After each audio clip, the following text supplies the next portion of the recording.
What you're about to see is something rarely talked about. It's happening all over the news. Uber drivers scamming customers. The terrifying thing that you're about to see happened in an Uber driver. An early young man points a gun at an Uber driver before totally shooting her. And you will also hear the 911 tape all about this incident. Was it self-defense or was it a scam? Take a look. This terrifying video shows an elderly man pointing a gun at an Uber driver. She had driven to his home to pick up a package. And she is backing away because he has just shot her in the leg. 61-year-old Lolita Hall cries out for help and frantically tries to explain why she's at his home.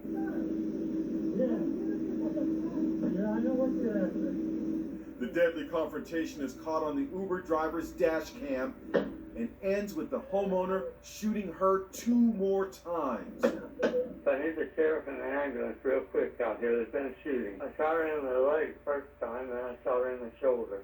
William Brock tells 911 that he shot the Uber driver because he had just been threatened on the phone by a total stranger and thought they were working together. Guy on the phone was trying to get money out of me. He was telling me he was going to kill me and the family and everybody else around. You can hear on the 911 call the wounded woman pleading for help. Help me, please. So why did the 81-year-old Brock believe the Uber driver was there to harm him? Investigators say it appears they were both victims of a scam. Cops say the elderly man received a call from a scammer threatening his family and telling him that a relative had been arrested. The scammer ordered Brock to pay $12,000 or else. Cops say at the same time, an Uber driver, unaware of the circumstances, received instructions through the Uber app to pick up a package at Brock's home in South Charleston, Ohio.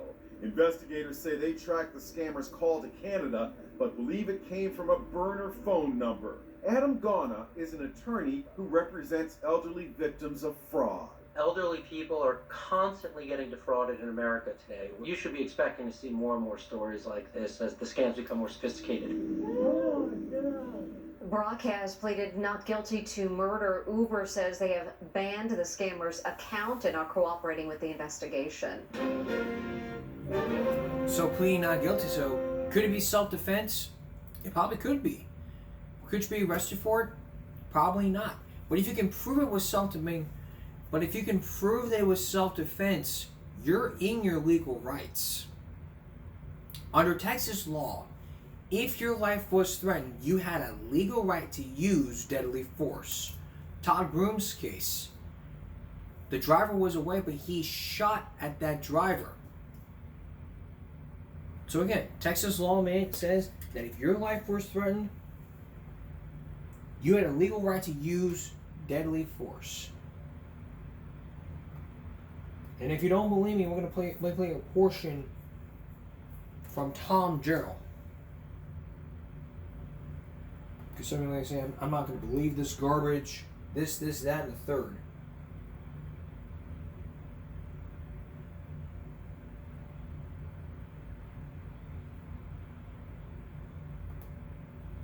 Room and someone Felt his life. under the circumstances. Listen. Under Texas law, if Broom felt his life was threatened, he had a legal right to use deadly force, to shoot and kill Edwards while defending himself. Remember though, Edwards was trying to drive away from the parking lot when Todd Broom fired. The motives of the two men in that split second was the issue before the grand jury. Let me play it again. Deadly force law. And someone Let's play it again and listen. under the Very careful. circumstances. Under Texas law, if Broom felt his life was threatened, he had a legal right to use deadly force, to shoot and kill Edwards while defending himself. Remember though, Edwards was trying to drive away from the parking lot when Todd Broom fired. The motives of the two men in that split second was the issue before the grand jury. I'm comfortable with the image. So again, Texas law says that if your life was threatened, you had a legal right to use deadly force, to shoot and kill. That's under Texas law. But in Ohio, there is no shoot to kill law. There's probably no self-defense law.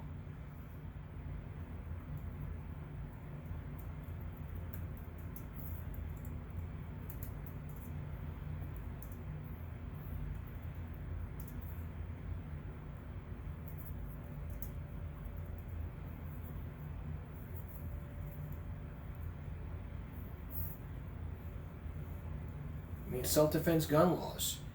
Maybe he wasn't as right. Ohio self-defense laws include a stand your ground law that took effect in 2021, which eliminates the obligation to retreat before using force in self-defense. However, it does not use force without reason, and it must be a response to an immediate threat. That's section 2901.05 of the burden of proof. Under Ohio law, the person is allowed to act in self-defense. Defense, in other words, defends the person's residence. The trial of a person who is accused of defense is if all the person's use of force against another. There's evidence the trends support. So again, that's under Ohio law, but compared to Texas law, if your life was threatened, you had a legal right to use deadly force. But this person, he pleaded not guilty. So I'm really glad that he told the truth and the evidence was played out. But and Uber did something about it. So 3 cheers to Uber. Alright, it is Survival Friday. 3 survival stories from the ocean to the land and the fire. It's our Give Me a Break Survivor Special Friday. What's the best way to survive? We're going to answer that question later in the broadcast. Stay with us for our first survival story. In the blink of an eye. Triumph to tragedy. Hope turns to heartbreak. It's the incredible stories of the Give Me a Break survivors. And later on, we're going to ask the question, do you have what it takes to survive from these 3 stories? We showed you one earlier this year, but this time in our Give Me a Break Survivor Special, we're going to show it to you again. 4 friends on a fishing tournament. How could they survive with gasoline and water? Tainted water. How could they survive? This was on one of the videotapes from the Deadly Encounters by the name of Lost at Sea via this videotape, which I have. But we're going to show it to you again for this Give Me a Break Survivor Special because it's Survival Friday, number 1. Second, I recently got permission from the YouTuber who uploaded this video by the name of MST Mike 3K. So, MST Mike 3K, if you're watching this, I want to thank you for allowing me to use this for tonight's episode. And as an added bonus, I'm going to give you credit. I will send you the link to this episode. You can watch it, and you can say yourself, you can probably say while you're watching, saying, it needs more work, it may need more work, you need to show the quality of it. Well, this is my best quality ever. Tonight, it's all about Lost at Sea. So from sea to air to the fire, 3 survivor stories unlike any other. Here with our first story, Keith Morrison.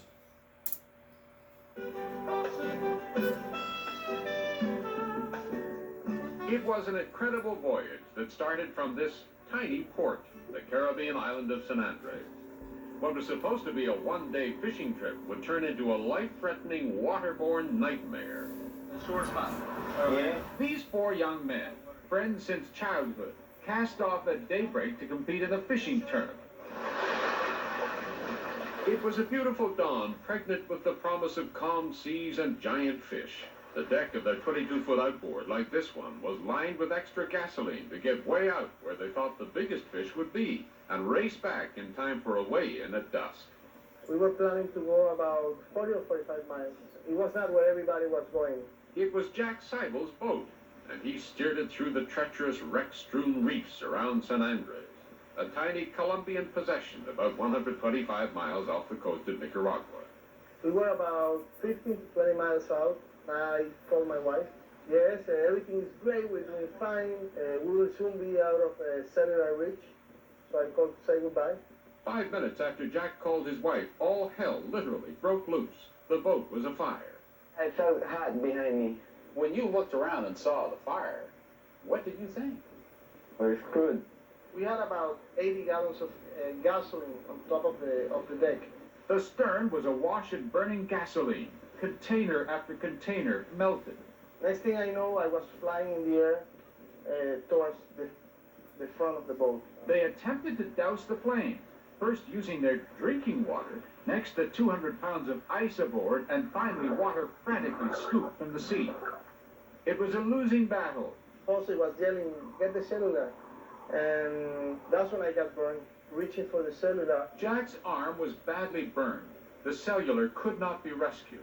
And melting along with the cell phone was the radio, all the navigation gear, the life jackets, and the boat itself. Finally, there was no retreat from the firestorm.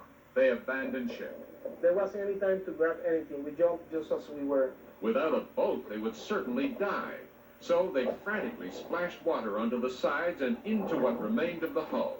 They were caught between a devil of a fire and the deep blue sea that would drown them if the sharks didn't get them first. We got on the boat while it was still on fire to put out the fire. And somehow they put out the last of the flames. They had battled the fire for 5 exhausting hours. How much water is on the boat that you can drink? Oh, no, water. How much food is on the boat that you can eat? No. They took careful inventory of what little they did have. A few fish hooks and a jug of water contaminated by gasoline. On the first day, you're not necessarily hungry or thirsty. But when it started to rain that first afternoon, they knew what they had to do to survive. By the end of the storm, they'd collected nearly 2 gallons of precious water. Meanwhile, back on the island, Jack was late, not only for the fishing tournament weigh-in, but for a party he'd promised to attend with his wife, Joyce. When 7:30 came and they didn't show up, I was pretty upset. And you know by this time he's in trouble. You know something. Joyce and the other family members got little sleep that night, nor did the 4 castaways. Dawn found them drifting southwestward at the whim of the wind and the current. The inferno had destroyed the sides of the boat and the canopy that protected them from the sun. It melted the fiberglass hull into razor-like shards that cut into the men with every wave. What had been a 22-foot pleasure cruiser was now little more than a raft. And on San Andres, Joyce's alarm had now spread. Every available boat on the island headed to sea to search for the 4 men. Aboard the wreck, Jack and his friends grew hungrier and hungrier. They had now gone 24 hours without food, but knew the sea all around them was filled with fish. Hank had an idea.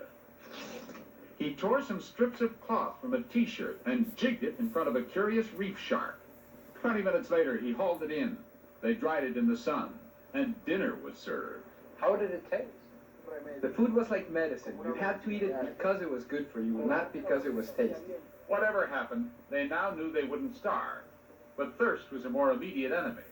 They began rationing out their water in a tiny tin can. Every 4 hours or so, we would drink a can of water between the 4 of us. It was at least fuel to survive. But for how long? A merciless sun beat down on the hulk, scorching the survivors. The temperature approaching 100 degrees at midday. The fantasy, of course, is that those lost at sea might find safety on some uncharted desert isle. But they knew where the desert islands were around here. They were all charted. They knew they weren't close to any island. Yet, even as the 4 men struggled for survival that second day, their greatest asset was working ashore. Jack's wife, Joyce, convinced a local pilot to look for the men. She badgered the Colombian Coast Guard, which sent launches to scour the sea. She pleaded with the Colombian Navy, which blocked out a search grid and sent more ships.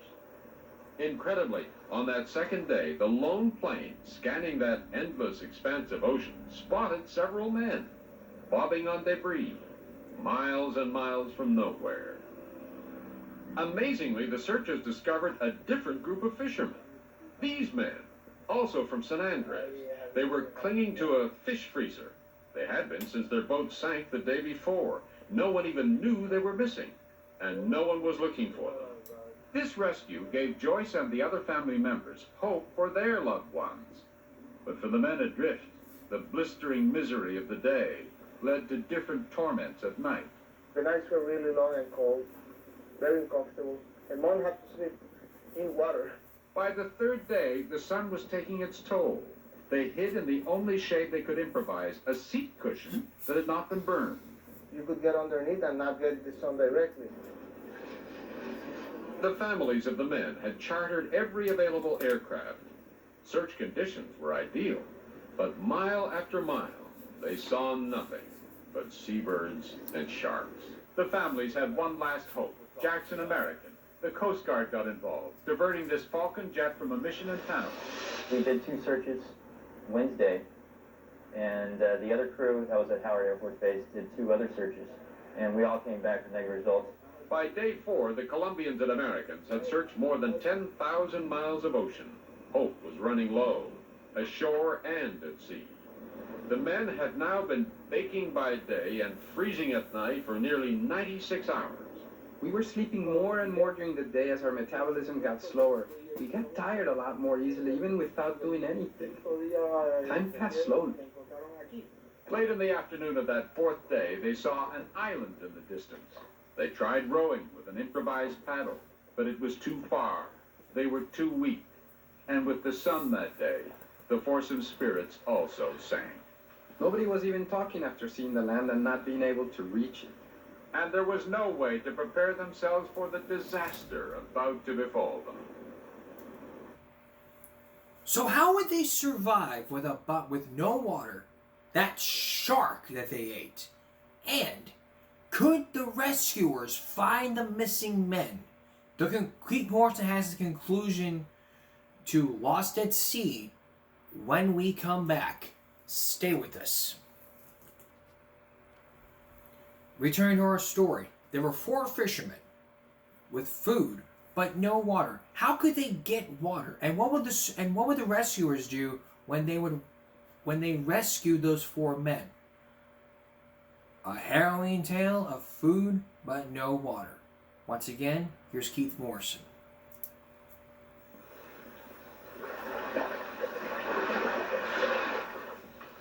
One thing you gotta understand, 5 days is a long time to be drifting out in the ocean. Your probability for survival goes down every day. By now, even the Coast Guard crew who had taken the lead in the search effort was beginning to despair. And they had no way of knowing just how desperate conditions were aboard the wreck that 5th day. It hadn't rained for 3 days, but careful conservation had left them with a gallon of drinking water. It was in a bucket in the middle of the wreck. When Jose was walking forward, he stumbled over it. He knocked it over with his foot. We all just stared at him. No one said a word. No one said anything. Their only pure drinking water washed away into the sea. They knew that without water, they could die in as little as 3 days. Drop of water was like gold. They had survived the fire, the sun, days of drifting deprivation, only to now face a slow death. They were surrounded by some of the most beautiful water in the world, and yet their greatest fear was that they would die of thirst. It's nature's cruelest cliche. They had to look at it all day long, yet all they could drink was a puddle of rainwater steeped in gasoline. We were drinking the water with the gasoline in it, then the seawater. The gasoline water tasted better than the salt water, but it was all bad. The gasoline-tainted water was poisonous enough, but the survivors knew the salt water was worse. Drinking a pint of seawater can cause brain cell shrinkage and coma. It can kill in less than 48 hours. They now knew they were living on borrowed time. And back at home, things had gone from bad to worse. Day 5 was my birthday, so I was very upset. Everybody was crying everywhere.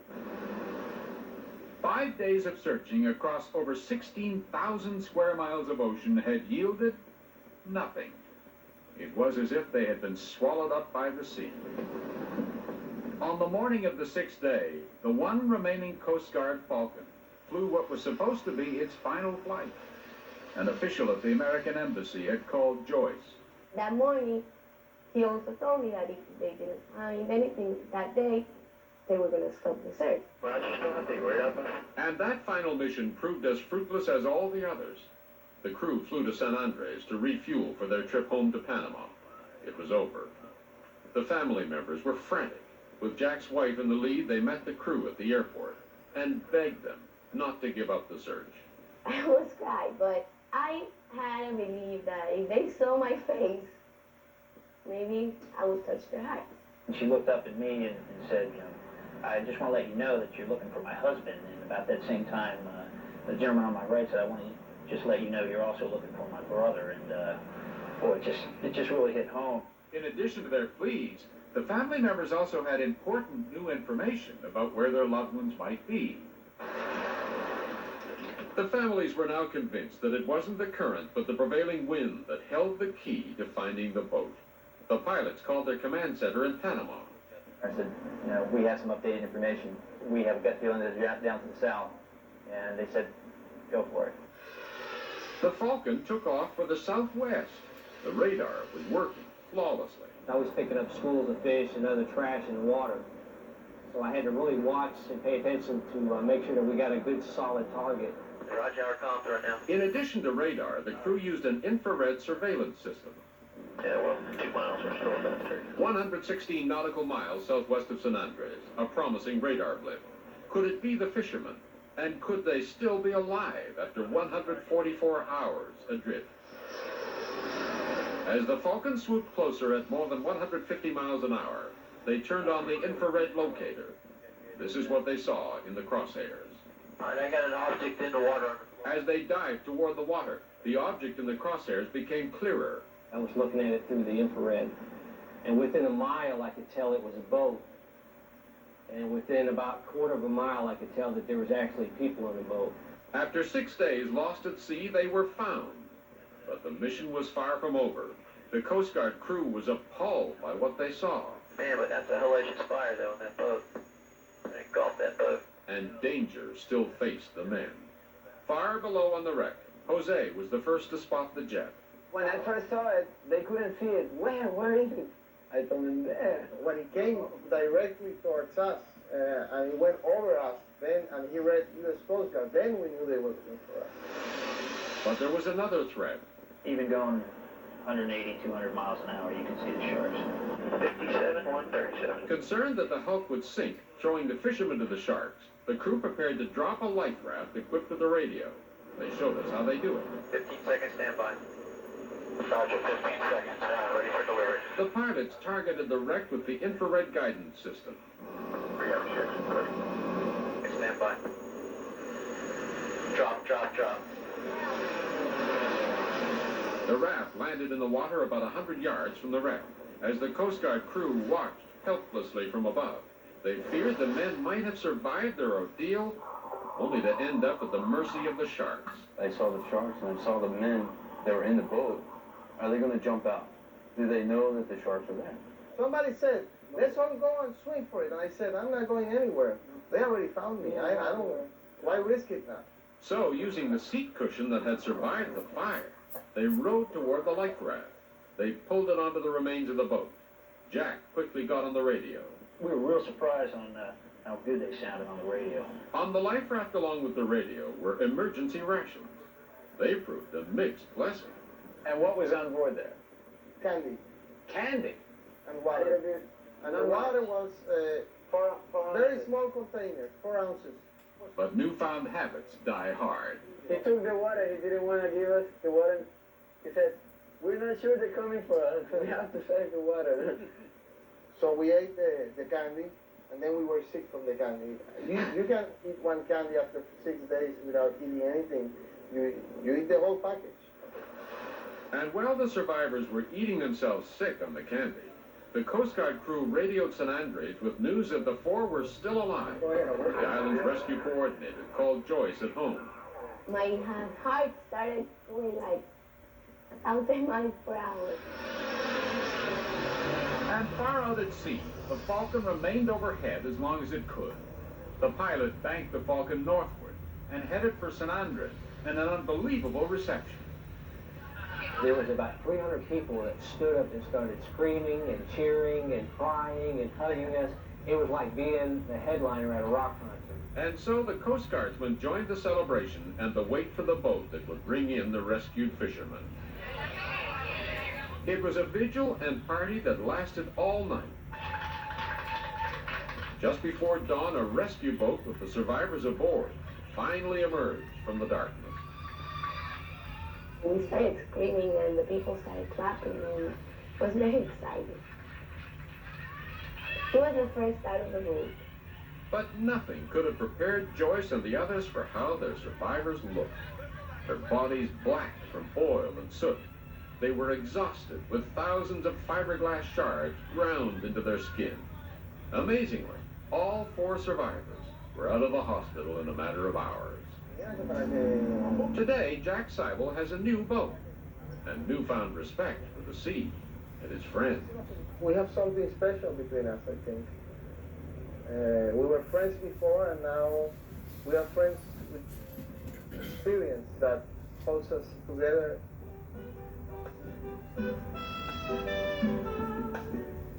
It was never conclusively determined what ignited the fire, but all 4 men agree that if the gasoline had been properly stored, it might have given them the extra time to fight the blaze without the catastrophic results. Jack Seibel says on his new craft, all the gasoline will be safely stowed, away from the engine, out of the sun, and in U.S. Coast Guard approved containers. That's a great idea, to have gas in U.S. Coast Guard approved containers. If you have those and they're U.S. Coast Guard approved, then you are good to go.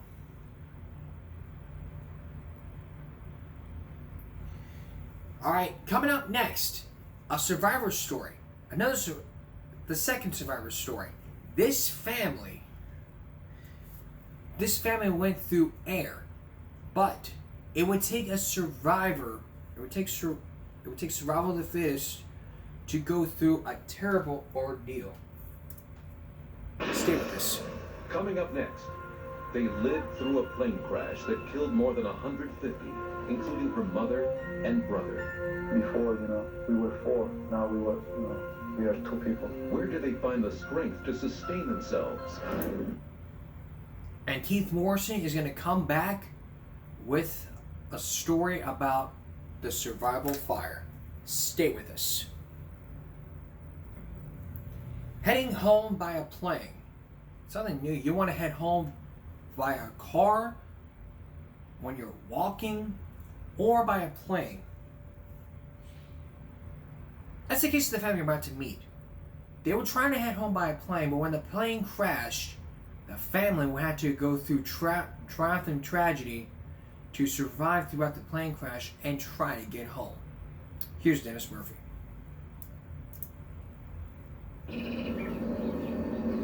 When you go back to your country, you feel very good.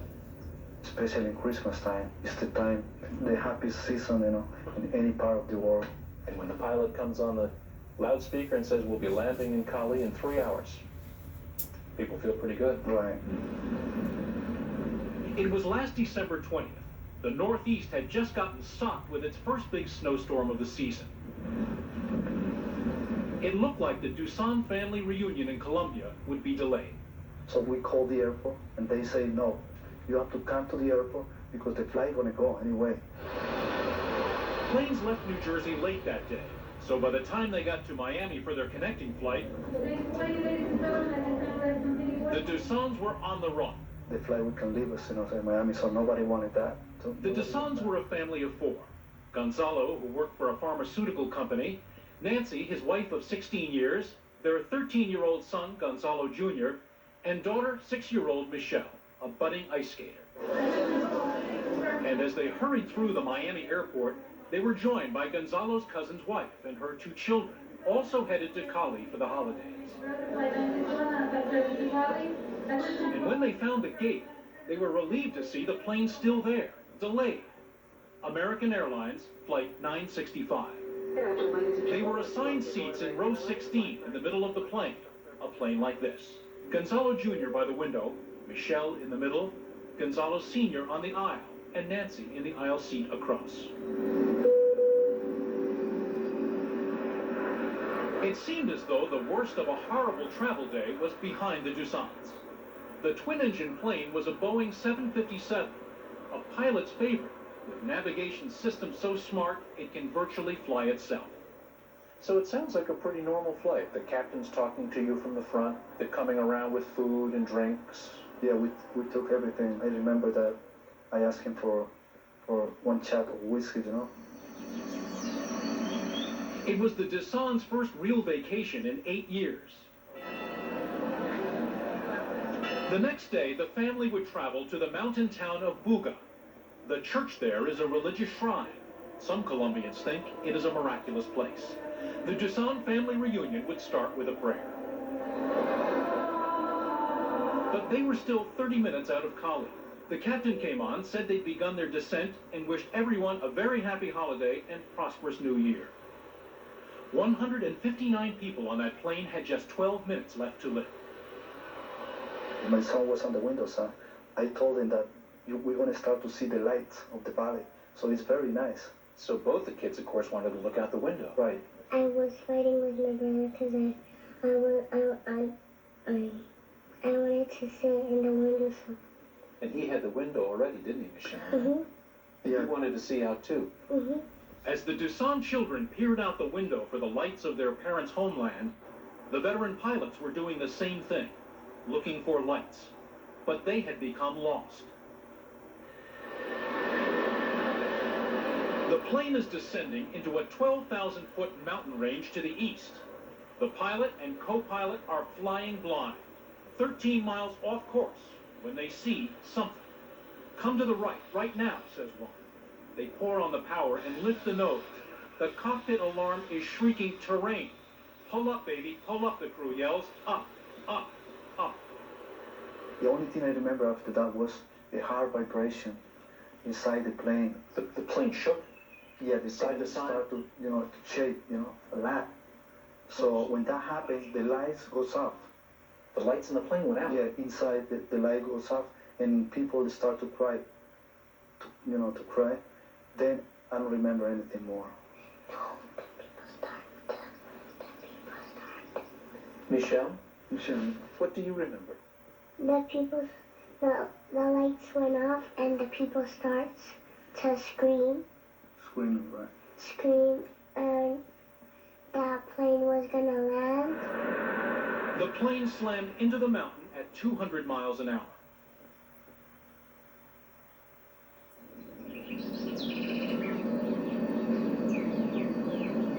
Ten hours later, Gonzalo regained consciousness 9,000 feet up a Colombian mountainside.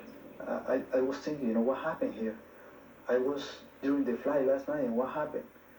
Then when I realized that something wrong happened to me, so I don't remember if I cried or I asked for help. Then when that happened, Michelle answered me.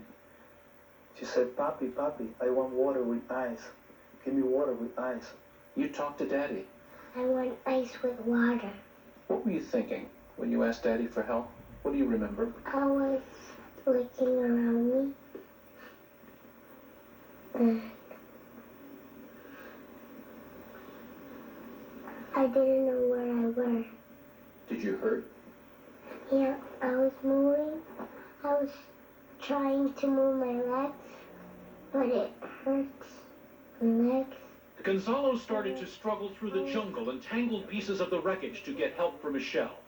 And then he found his wife. I saw her, and I touched her left foot, and she was cold.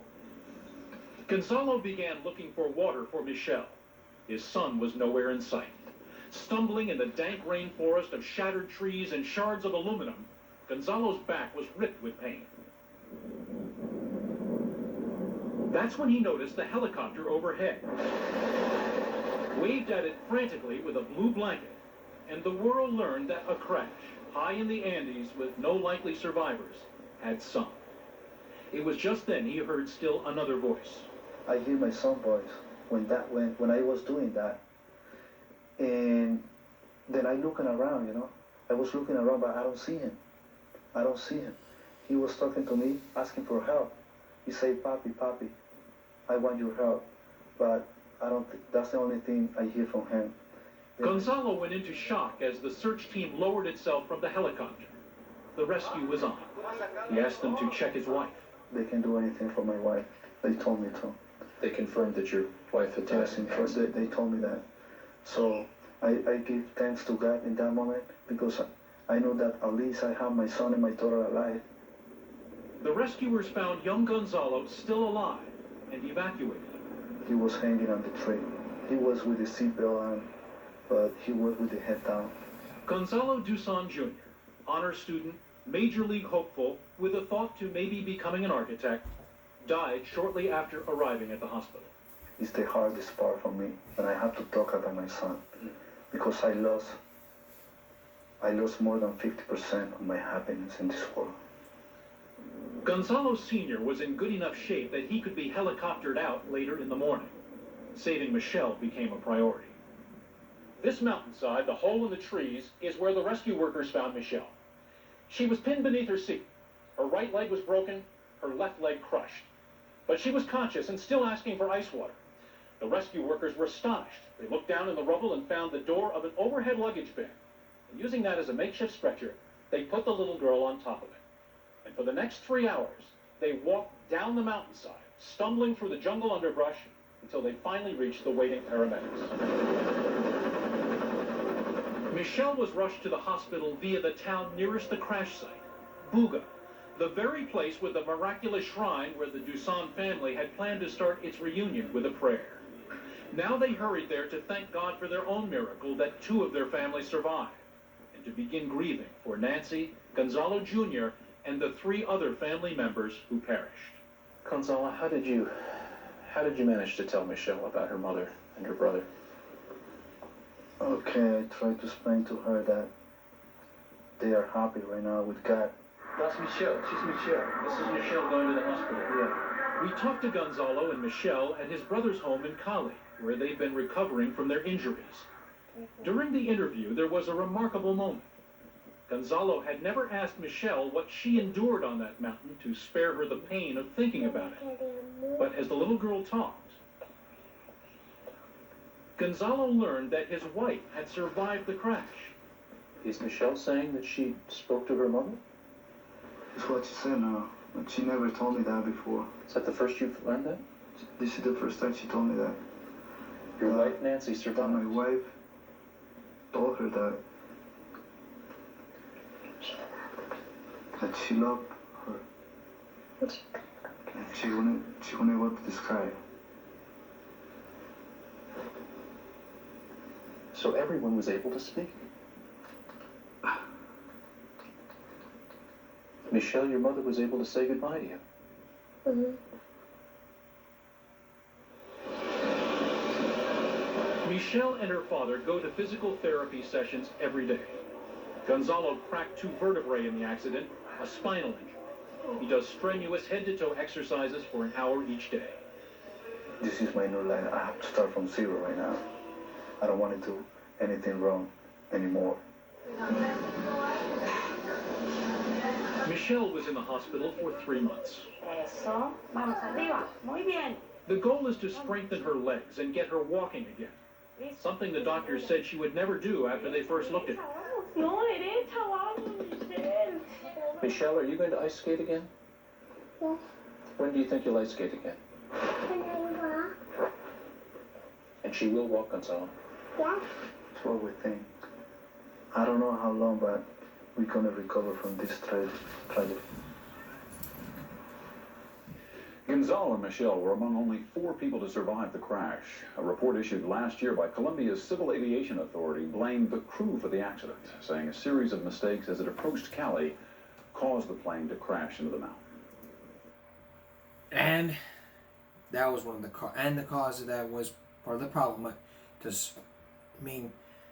solve the problem, there would have been some maintenance. There had been maintenance, the problem would have been solved. Up next, a story about fire and firefighters surviving the wildfires. Keith Morrison is back with that story. Stay with us.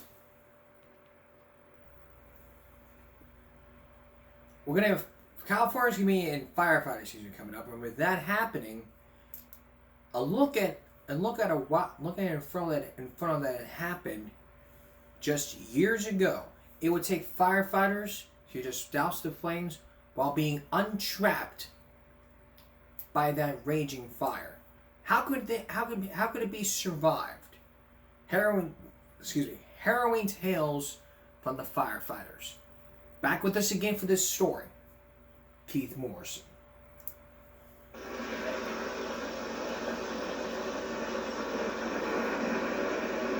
For 14 days it has been burning, an insatiable thing sucking life from the dried timber of Northern California. It is one of the biggest in the West, the 82,000-acre fork fire in the wooded ridges and ravines of California's Mendocino National Forest. It's driven by scorching 105-degree days, humidity so low the dust billows up and coats your teeth and cracking lips, and by wind, gusts of 70 miles an hour, driving the flames east and south, closer and closer to the villages that line Clear Lake.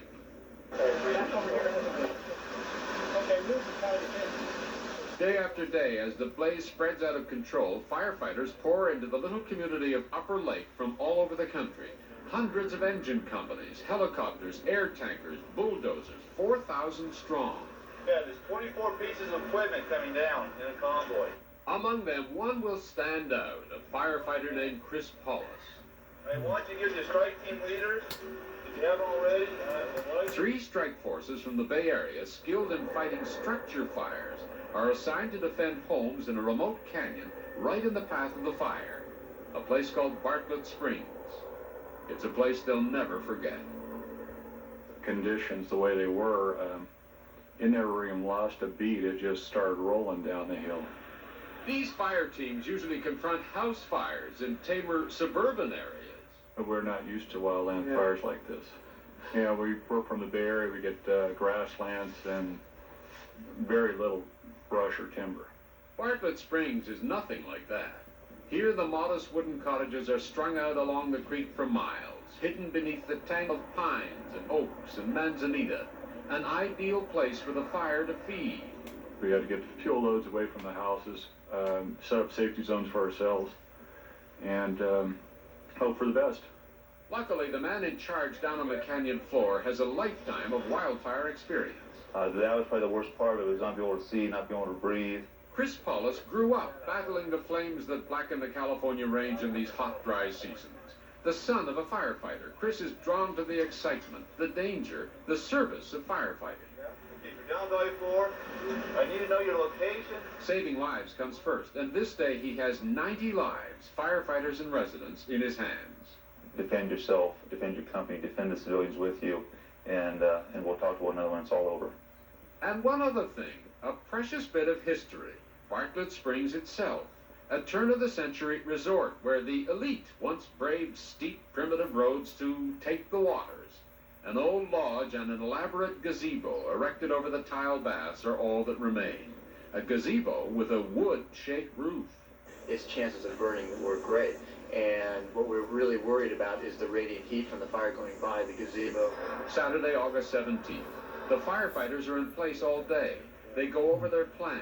They foam the safety zones around houses, identify the 2 escape routes, but mostly they wait. Wait for the monster they know is headed their way. You didn't see it, but you could sure hear it. Like you're sitting on top of a jet engine, just, it was almost deafening, the sound. Chris Paulus positions himself atop a commanding knoll and watches. The radio crackles, darkness falls. Now he knows air support will be impossible. It was too dangerous for them flying here due to the lateness of night, the shadows on the ground. They could not see us. Then the fire mounts the ridge. It had been a glow. Now it becomes an inferno. It's moving faster than anyone expected. From both sides, as far as you see, it was just a wall of fire, 300 feet, coming into the valley floor. Being drawn by the fire toward east, simultaneously pulling this fire down into us here. So what we had is fire closing in on these 2 directions. Just below Paulus, Jim Clark's engine company from Marin County is posted next to the lodge and gazebo. When it hit the South Ridge, we estimated maybe 1,000 feet of fire growth per minute, and it ran the South Ridge in like 12 minutes. It was from here and it was beyond our view. This fire, what was called a running crown fire. It just started up in the crowns of the trees and literally was moving faster than any man could run. The fire was heating up the trees in front of it, vaporizing those, and then the flames would move across that and explode that in the fire. It was unbelievable.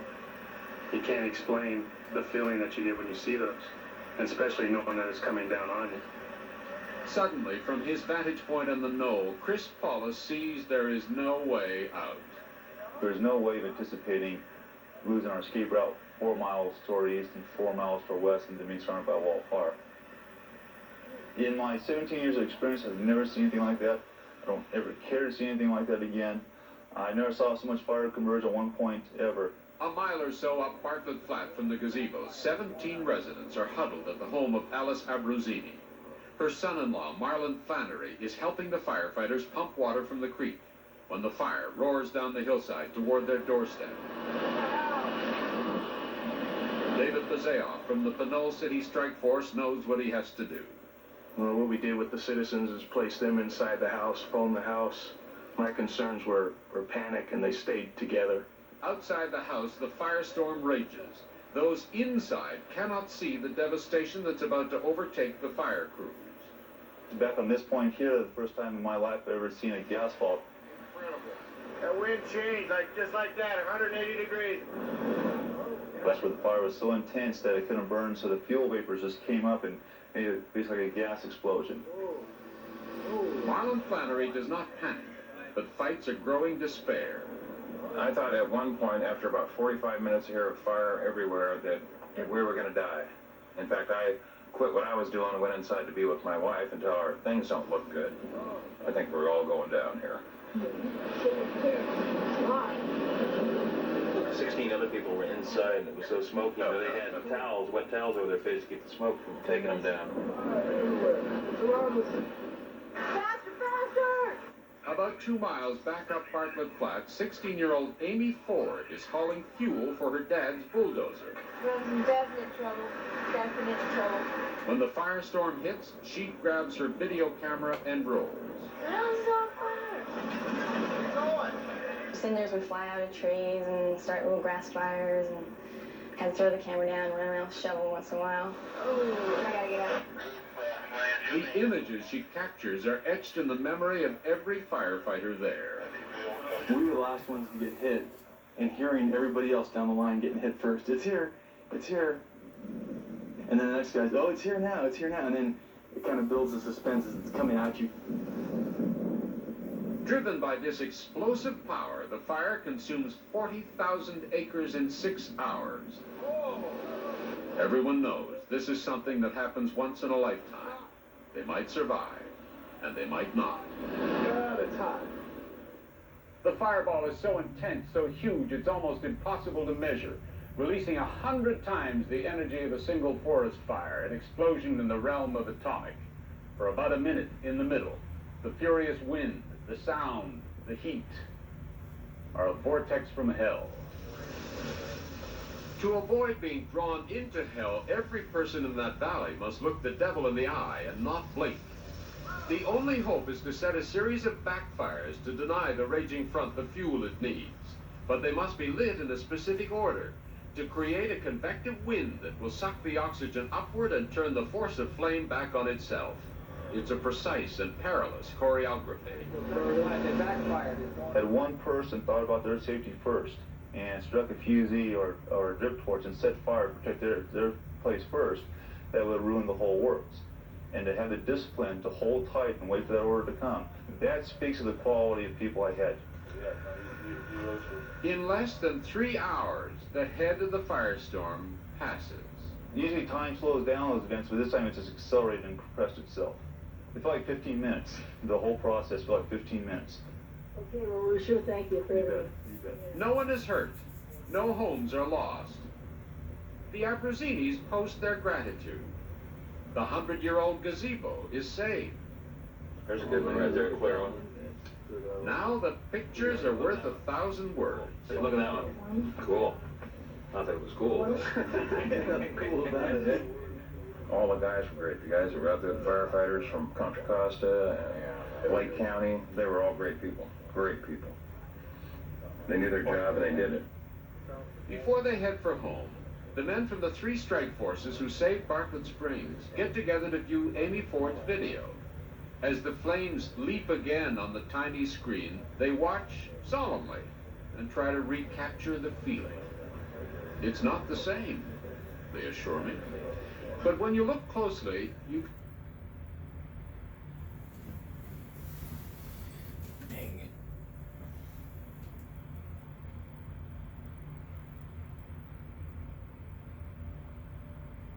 can glimpse just the beginning of tears in their eyes. There was a lot of praying going on out here. Definitely tell you there was a lot of praying going on. I was probably leading the whole group. It took 4 weeks to control the fort fire, and smoldering continued until the first rains in October. Fire officials are certain the blaze was caused by people, but there are still no suspects or charges. The case remains open. And will remain open until they find the cause. We're back in a moment.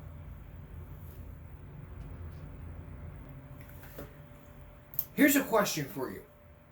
When it comes to survival, what is more important? You, your items, or the person you love most? That's our question of the week.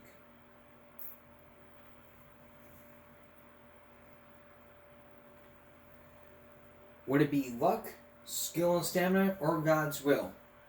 According to this Dateline poll survey, 7% said luck. Skill and stamina, 33%, while 57% said God's will.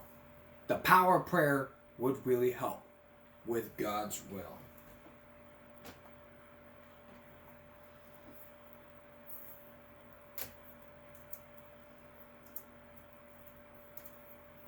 So that's our survival stories. Now it's time for body cam break.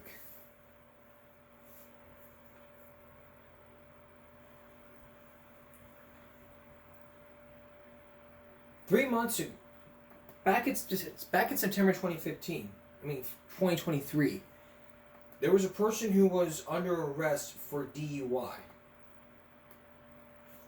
You have to remember, if you're driving under the influence, you will be in trouble for driving under the influence. Every state has a law that is prohibiting you from driving under the influence of alcohol, even if you are drunk. It's why we tell you all the time.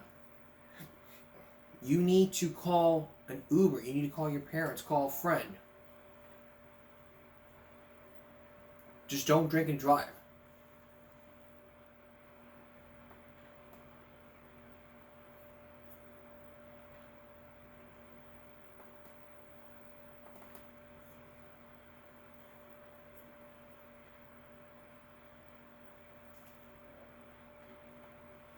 Having Slack enables us to communicate, to build software quickly, and to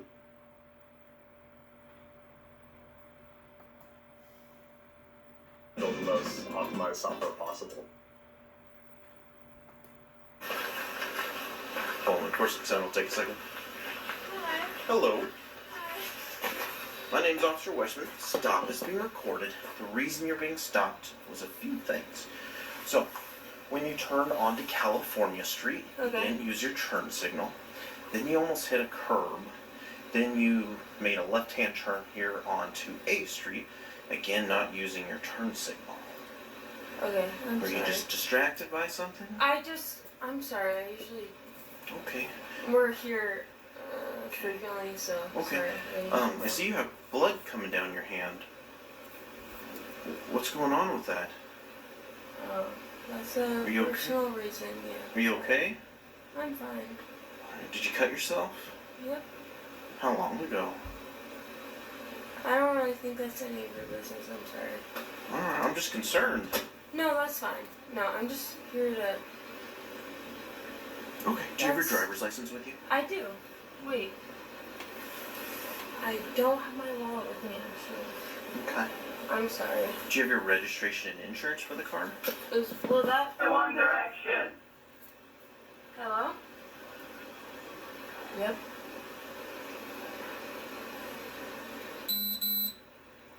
What do you mean? I need you to focus on the task at hand. Your phone call is not the Okay, priority. sorry, I gotta go. I'm sorry, bro. What's up? I need your registration insurance for the Okay. vehicle. How old are you? 19. I think. Okay.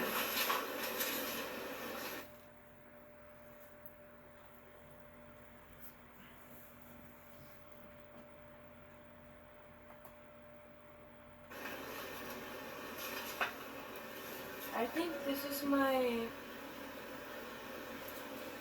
Let me make sure. Okay, yeah. This is my recent insurance. I got a new car last year. Okay. This is here. And I think this is my. This talks about warranties and all sorts of things. Is this not the. So that one is not. This one's your registration. Okay. You're looking for an insurance card. Insurance, okay. I think that's on my. App? Great. Okay, Maria, can you come talk to me outside the car, please? Because I'm instructing you to step out of your vehicle. Is there a reason why? It's a lawful order. You have to step out of your vehicle now. Is it a lawful order? Yes, ma'am. Step out of your vehicle. Can you come back here? So I'm concerned. How you doing? Okay, cool. Yeah, sounds good. So, I'm kind of concerned about how much alcohol you had to drink tonight, plus you're driving. Would you be willing to do some voluntary field sobriety tests? Is that a voluntary thing? Correct, they're voluntary. So if I say no, what is that? Then I have to make my decision based on the observations to this point. Which is like based on what? Your poor driving, Poor strong, driving based on what? Me not putting my blinker? not using your blinker, nearly striking the curb. When you pulled into this parking lot, instead of just coming to a stop, we went through all of these cars and then came back here. Well, this is where I was pulling into. So. You just have to say yes or no, you want to do the test. What do I do if I say no? That What doesn't, happens if I say no? then I have to make my decision based on the observations I've seen at this point. Which is what? I've just, Can you be honest with me? Yeah. If I say no, like what happens beyond that? if I believe that Because you're, I'm like just genuinely like scared of like what's going on here. Like I've seen too many videos and I'm scared that I don't like trust you guys. So like what's Okay. going on beyond that? I'm here. so I think you're intoxicated. Okay. Okay. So at this time you are under arrest. Please your What? hands behind your back. Wait, no. No, no. don't tense up, don't tense No. up. Relax. No. Relax. What the? She has black blood on your hand. Joey, get away from me, please. No one will walk up to this, otherwise they will be detained. What do you mean I'm under Relax, arrest? relax. What do you mean? I didn't do anything. I didn't do anything. I For didn't do. DUI. What do you mean? I didn't do anything. You have the right to remain Get my silent. car out of You have the right to remain silent. Anything you say can be used against you in a court of law. Get him to get my car at least. You have the right at this time to talk to an attorney and have him present while you're being questioned. If you cannot afford to hire an attorney, will have to be appointed representative without cost if you so desire. Tell him to get my car at least. You can decide at any He's time in there. Tell him to get my car not at to make any least. statements or answer any questions. Today is the 15th of September, 2023. It is 0128 hours. I don't want Yes. anything. Said it was a personal reason. She didn't want to talk to me about it. Okay, we're going to walk to the rear of my patrol car.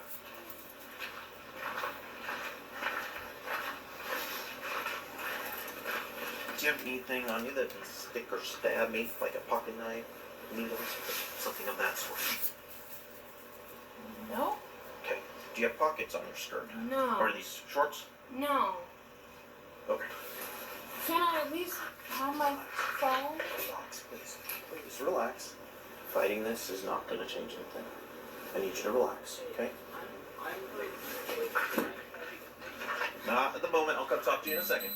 Have a seat. What are you? You haven't even. What are Would you like listening medics for? to come look at your wrist? No. Okay. Can you just, why are you arresting me? You are under arrest for operating a vehicle while under the influence of alcohol to the point that it's impaired your driving. Maria, let me get your phone first. Like, I can use it? Well, you can have it with you. Okay, we're going to skip ahead to when she was at the police station. You guys have not had any, like, Because I want to tell you this. This is very disrespectful. If you're under arrest, if you're not going to cooperate with what's going on, the officer will have the authority to arrest you. There is no if and but or excuse. You should always know to respect the officer of the law. No excuses. There's no if, there's no and, there's no but, there's no excuse. You are to respect the officer of the law. Period. Like, I don't care if you're feeling good or not. There's no excuse for you to be all like saying that you're not going to do this, you're not going to do that. It just really does not matter. Let's continue. Yes. Why are you guys arresting me? Like, may I ask? Like, you guys have no official, like, information of why you're arresting me. Well, he has to go by his observation, so it's always... Which is what? Oh, I'm not... Me not turn my fucking blinker on? Which is what half the people in Poland do? No, I'm not gonna argue. Do you want your phone though? Yes, ask Nathan on my phone. That's Nathan, okay. Appreciate you guys not walking up. Sorry, sir. What questions can I answer? I can't answer all of them. I'm her boyfriend. Yep. Can I just ask what's happening? She is under arrest for DUI. She's highly intoxicated. I told her. And she's I driving her I forward. told her I would walk there, and I got a call saying she was starting on her way. What are the next steps for us to She'll be with me for about the next 6 hours. As her boyfriend, what can I do? Nothing really. We're gonna make sure that her phone goes with her, so when she's So released. should I contact her parents? Should I? I wouldn't. What's a way? That'd be her. That'd be her choice. What about a vehicle? Just don't walk it up her. Just leave it here. Just leave Yep. it Yep. Okay. Is it on right now? Yeah. Yeah, don't worry about it. We'll take care of it. Turn it off, please. Yes. We're gonna lock it. Alright, appreciate you. Thank you. Alright. She'll give you a call when she has an opportunity. Can I tell you something and not Line make recording. it obvious? No, I know. If you're recording, whatever, but not make it obvious to her. Sure. Would just really appreciate. And this night has been very rough for her. And the reason she came over here, and I told her not to. I said I will walk to your house, and I don't know why she didn't listen. But she's just not in a good place right now. So if you'll keep that in mind, I would really. So where the cutting is coming from and all that stuff? Yeah. Is she bleeding right now? She told me she was cutting herself tonight. It's dried, so it's not like actively bleeding. Please keep Yeah. an eye We'll on continue to talk to her about it and try to get her resources. And we'll get her medics too Right. if she needs it. Yeah. Right now she just doesn't want that. So. Okay. All right. I know it's a lot of information to process in the moment. I've not seen it, but I understand. But I just want you guys to know that. Alright, let's go where she gets down to the station. Go up to that brown chair in front of you. Do you want me to sit in it, or what? Well, I don't want you to stand in it, but you can't have a seat. Can you take these off, please? Can I have my phone? No. Why? So that's not part of the process. Okay, I don't want to be here for the rest of the night. I'm old. Regardless if you provide a sample or not, you're going to be here for the majority of the evening. Are you kidding me? Not one bit.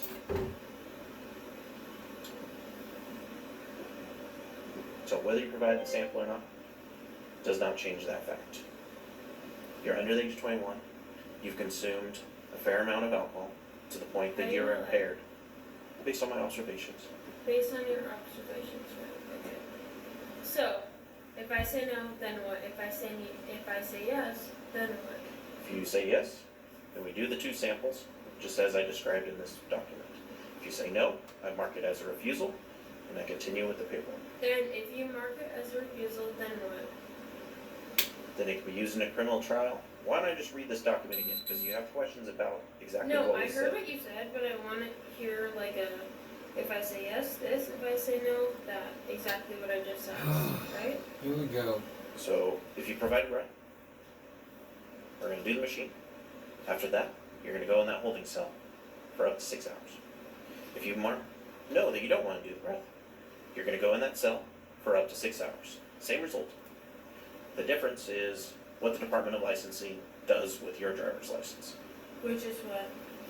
I'm going to reread this document No, because can it you just explains tell it. me, please? I'm not allowed to interpret this. What do I have to do to just breathalyze this and leave? I don't want to be here. Like, is there any way I can just be like, boom, whatever, you take my license away and I go, please? I really just don't want to So- be here. My plan is, as long as you don't have any warrants for your arrest and you don't have a prior DUI, then I'm not booking you into the county jail. Just please, like, Okay. Alright, so we'll go back to the question. Will you not I'm fine, submit to a just- breath test? that's fine. I just wanna go, okay? Like, what's the soonest I can get out of here? Please, I don't wanna. So the soonest you can get out of here is probably about 4 a.m. It's 2 a.m. right now. That's 2 hours. You could be here up to 6. That's the longest you're allowed to be here. I know, but who's gonna pick me up at 4 a.m.? No. Your boyfriend. I spoke with him. Yeah, no, he's not gonna be awake that hour. He said he's waiting for your phone call so he can come and pick you up. He said he's sober. He can come pick you up. Can we just get this over with, please? I'm trying to do it as quickly as possible. The next section is a question and answer section. Some of these questions are going to sound silly or redundant. I just have to ask this. Do you have any physical impairments? Please put your feet down. I would come to your house and put my feet on yours. Please put your feet down. No. Do you limp? Do I limp? Yes, ma'am. No. Are you sick or injured? At the moment, sure, no.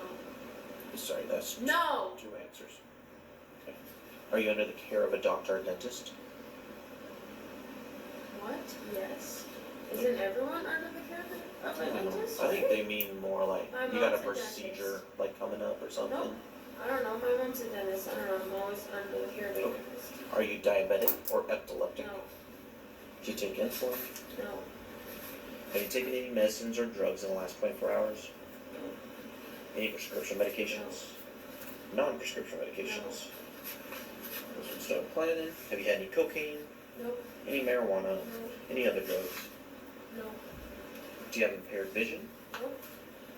Do you wear corrective lenses? No.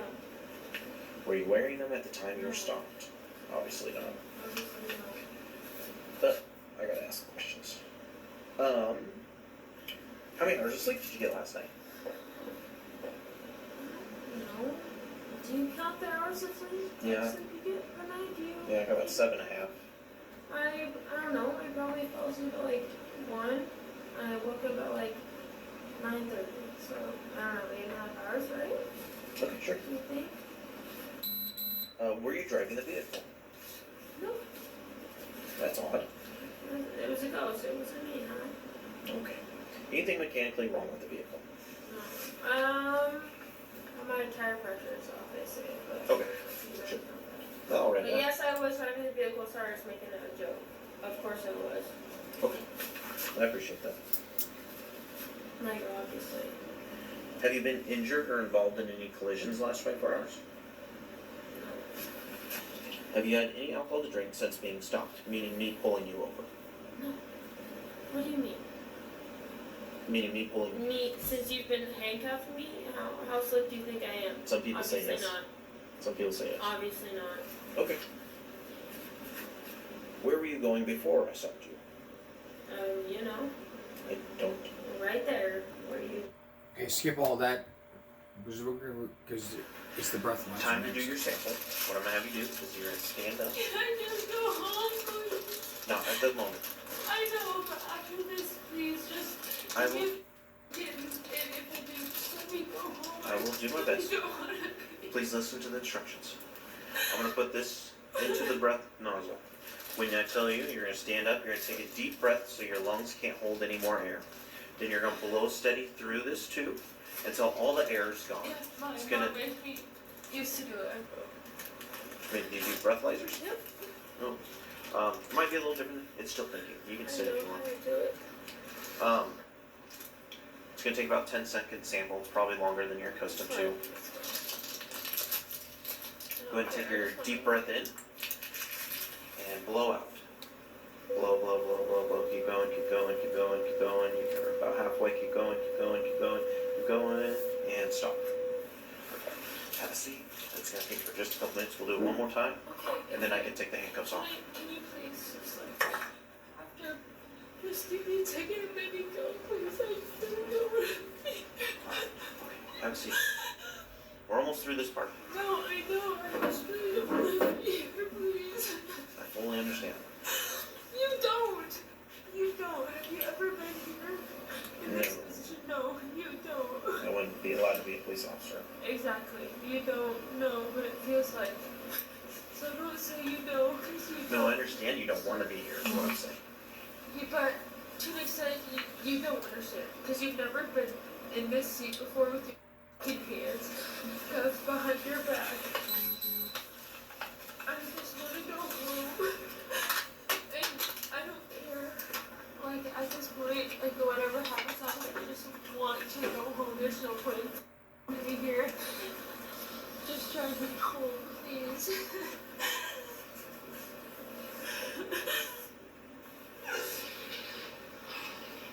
What do you want? We have to do the second one, and then it's done.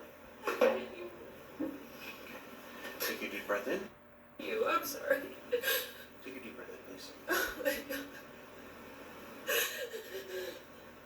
We're almost done. Okay, and blow out. Blow, blow, blow, blow, blow. Keep going, keep going, keep going, keep going, keep going. Oh, you unsealed your lips, so the air didn't go through it. Your deep breath in. As soon as you provide the sample, I can get the handcuffs on. Blow out. Blow, blow, blow, blow, blow, blow, blow, blow, blow, blow. Keep going, keep going, keep going, keep going, keep going, keep going, keep going, keep going. Almost there. Keep going, keep going, keep going. That was my body camera. That was the machine. Is it fine though? It's gonna tell me here in a second. Did you get those off? Me? Like, I know how to do it? What do you mean? Listen to me. I just said the words. I'm gonna take your handcuffs off. I thought you said take your handcuffs off. Like, I don't do it.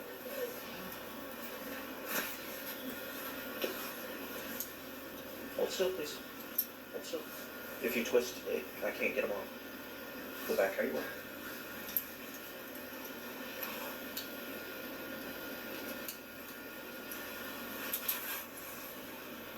Please sit down. Have a seat. Right there. Sit down.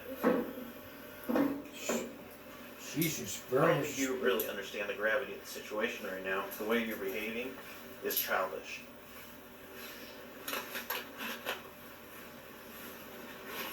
Very childish. Must have I understand that. But you decided to drive intoxicated tonight through the streets of Pullman, where there's hundreds of people walking around. Thank God you didn't hit anyone.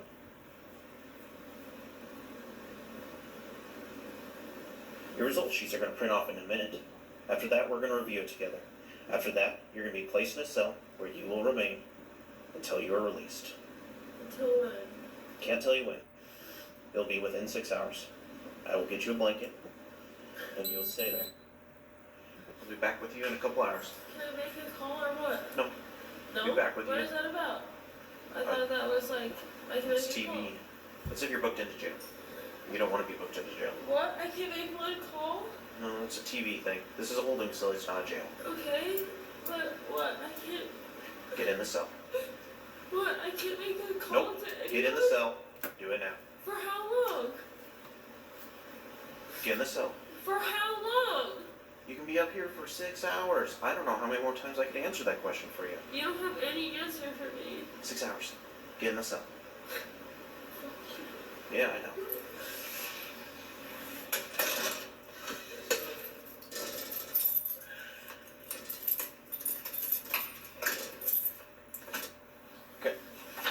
piece of paper is your right to a hearing. Because you provided a breath sample, you have the right to have a telephonic hearing about the potential upcoming suspension of your license. If you would like to do that, you need to send in a check for $375 within 7 days from today to this address here, Department of Licensing. If you don't send it in, they just assume you don't want that hearing. Okay? So that piece of paper. You're not signing it.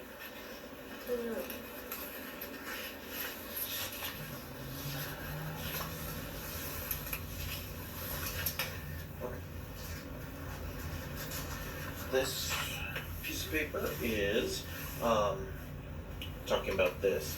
So it says, notice of a right to a hearing.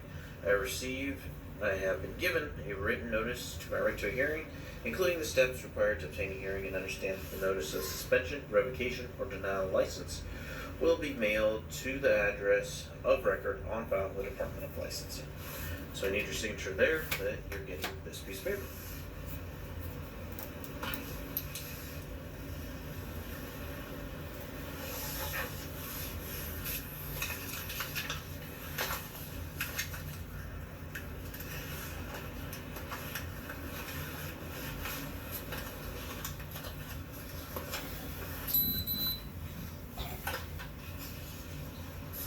This piece of paper is your criminal citation.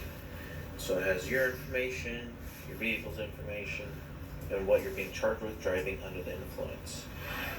Up top here, essentially what it says, the next 15 days they're going to be mailing you a packet of these papers to this address you provided me. If that's wrong, or you want your paperwork to go somewhere else, call the court. Their website, mail address, all right here. The reason that's important is if they assign you a court date and you don't show up, there'd be a warrant for your arrest. This piece of paper is your copy of the breath sample. Again, just shows the results of your 2 breath samples.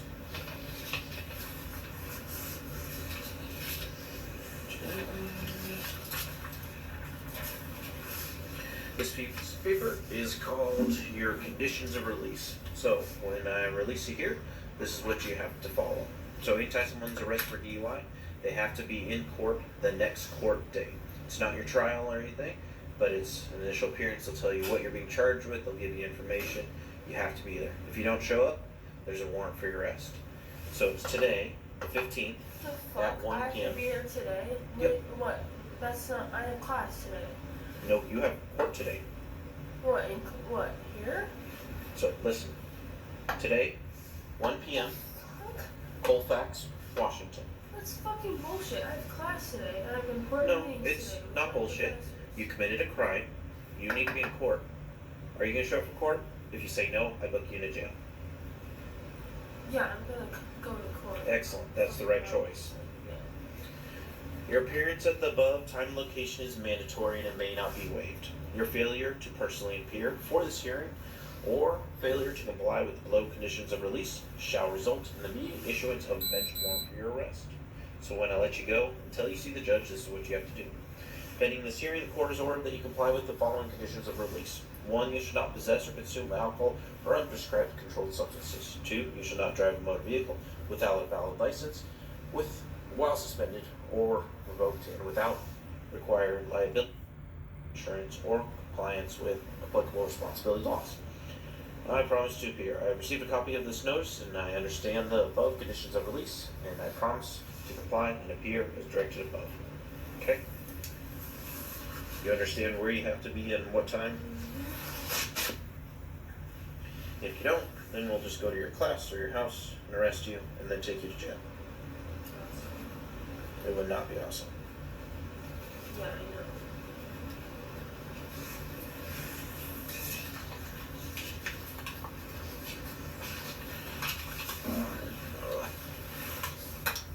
Two signatures from you.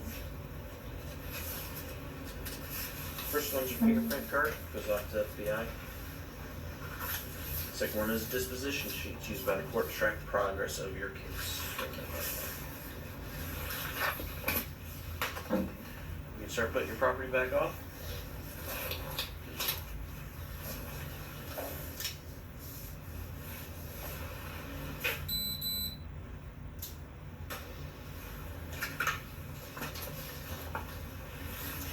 Take your blanket.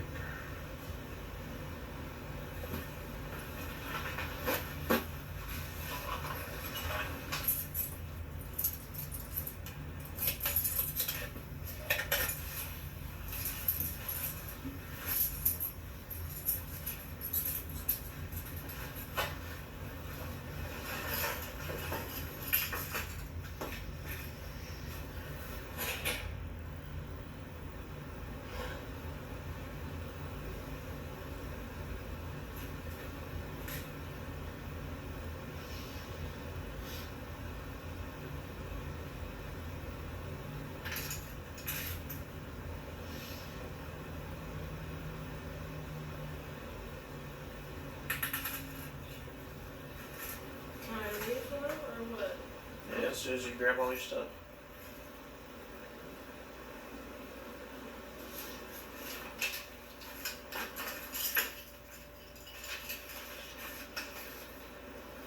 The door without the window there, push hard on that door. Push hard on the second door, you'll be out in the lobby.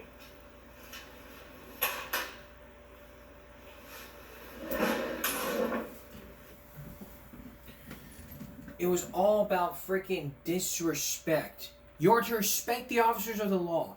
If you are charged with DUI in your state, you're required to go to court. And if you don't show up, there's a warrant for your arrest. So if you tell the officer, I'm going to show up for court, they're going to show up for court. You'll be sentenced to, then judge is going to order you not to drive under the influence. You're required to do so. And if you don't, again, there's a warrant out for your arrest. So court date comes, she doesn't show, there's one out for your arrest, you're going to jail. She was very disrespectful. Very disrespectful. And if that was me, I would have said, hey, shut up and listen.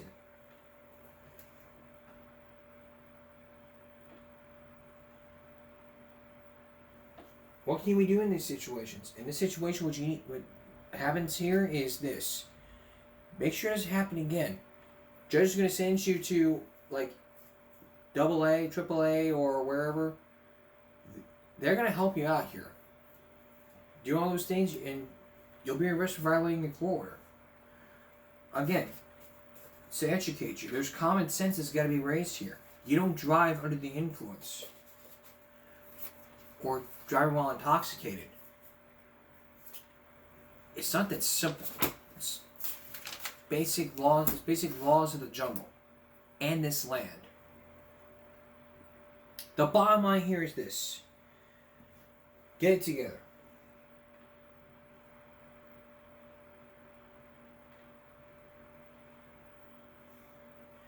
All right.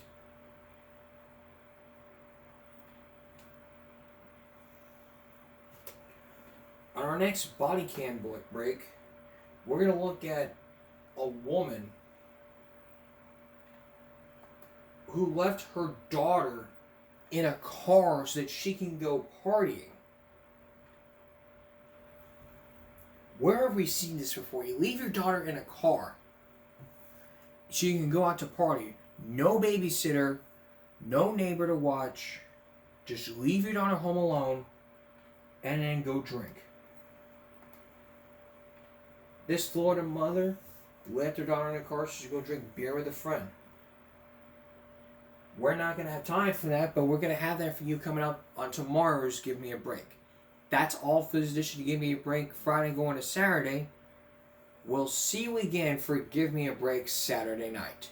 For all of us here at YouTube and Give Me a Break, stop bullying, speak up, concentration, not strength. No jaywalking, no DWI, no DUIs. Respect your officers, respect your parents, respect everyone you love, do better, have a good night.